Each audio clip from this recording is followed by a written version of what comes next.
Hello friends, welcome back to my YouTube channel Health Tips Ikbal. পুনৰ এবাৰ মোৰ চেনেললৈ স্বাগতম জনাইছো। বন্ধু বান্ধৱী সকল, আজি এটা ভাল কফ সিৰাপৰ বিষয়ে কথা পাতিম। আপোনালোকে স্ক্ৰিনত ধুনীয়াকৈ দেখি আছে বেনাডিল কফ সিৰাপ। বহুত পুৰণি কোম্পানী, বহুত পুৰণি ঔষধ হয়, বহুত ভিউৱাৰ্ছে ব্যৱহাৰ কৰিছে। যিসকল ভিউৱাৰ্ছে ব্যৱহাৰ কৰিছে তাৰ ৰিজাল্ট কেনেকুৱা কমেন্ট বক্সত জনাব। বেনাডিল কফ সিৰাপ কেনেকুৱা ধৰণৰ কাফ হলে খাব পাৰিব, তাৰ ডোজ কেনেকুৱা, কিবা সাইড ইফেক্ট আছে নেকি, প্ৰাইস কিমান, কোম্পানী কি, গোটেইখিনি মই বিতংভাৱে আলোচনা কৰিম। আপোনালোকে স্কিপ নকৰাকৈ প্ৰথমৰ পৰা শেষলৈকে ভিডিঅটো চাব। মই সদায় সৎ আৰু ৰিয়েল কথাখিনি লৈ আহো আৰু ভাল ভাল কোম্পানীৰ ৰিভিউ দিওঁ। মই Iqbal Hussain, community medical service and essential ডাক ট্ৰেইনাৰ। বন্ধু বান্ধৱীসকল, বেনাডিল কফ সিৰাপ মাৰ্কেটত 150 ml হয় আৰু 60 ml হয়। 150 ml মই ৰিভিউ দি আছো। এটা বটলত 150 ml আছে আৰু তাৰ মূল্য 117 টকা আৰু 60 ml দাম 60 টকা। আপোনালোকে যদি ডাঙৰটো লয় বেনিফিট হ'ব। আপোনালোকে নিশ্চয় ক্যালকুলেট কৰি গম পাইছে। বেনাডিল কফ সিৰাপ বহুত পুৰণি কোম্পানী, ভাল company, Johnson and Johnson private কোম্পানীয়ে বনাইছে। বেনাডিল কফ সিৰাপত কম্পোজিশন দিয়া হৈছে ডাইফেনামিন হাইড্ৰক্লোৰাইড, এমোনিয়াম ক্লোৰাইড, সোডিয়াম সাইট্ৰেট আৰু মেন্থল।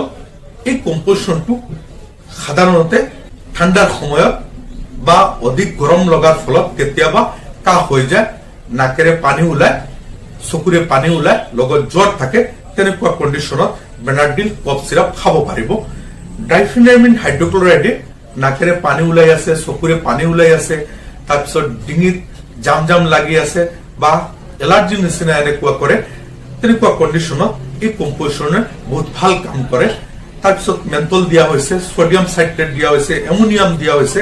এমোনিয়াম ক্লোৰাইডে নাকত যি জাম জাম আছে এইটো ক্লিয়াৰ কৰে।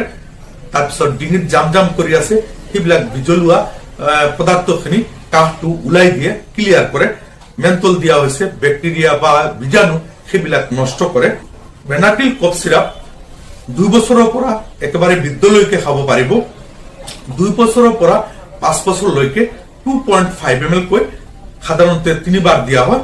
6 বছৰৰ পৰা 12 বছৰলৈকে 5 ml কৈ 3 বাৰ দিয়া হয় আৰু 12 বছৰৰ পৰা 20 বছৰলৈকে 6 ml বা 7.5 ml লৈকে 3 বাৰ দিয়া হয় আৰু 20 বছৰৰ ওপৰত 10 ml কৈ 3 বাৰ দিয়া হয়।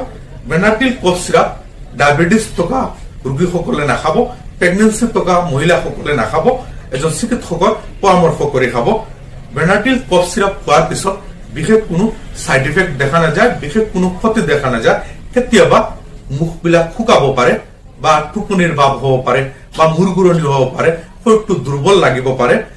একেবাৰে কম সংখ্যক ব্যক্তিৰ হয়, অভাৰডোজ খালে কেতিয়াবা এনেকুৱা হোৱাৰ সম্ভাৱনা থাকে। বেনাডিল কফ সিৰাপ খোৱাৰ আগতে এজন চিকিৎসকৰ পৰামৰ্শ কৰি খাব। যিকোনো ঔষধ চিকিৎসকৰ পৰামৰ্শ কৰি খোৱাটো অতি দৰকাৰী, অতি প্ৰয়োজন। বেনাডিল কফ সিৰাপৰ ৰিভিউ এইখিনি। আশা কৰো আপোনালোকৰ ভাল লাগিছে। যদি মোৰ ভিডিঅ' ভাল লাগে তেনেহলে লাইক কৰিব, কমেন্ট কৰিব আৰু শ্বেয়াৰ কৰিব। আৰু যদি নতুন হয় তেনেহলে সাবস্ক্ৰাইব কৰিব আৰু বেল বটন প্ৰেছ কৰি ৰাখিব। তেতিয়াহলে নতুন ভিডিঅ' আপলোড কৰিলে সোনকালে পাই যাব। সকলো ভালে থাকক, ধন্যবাদ।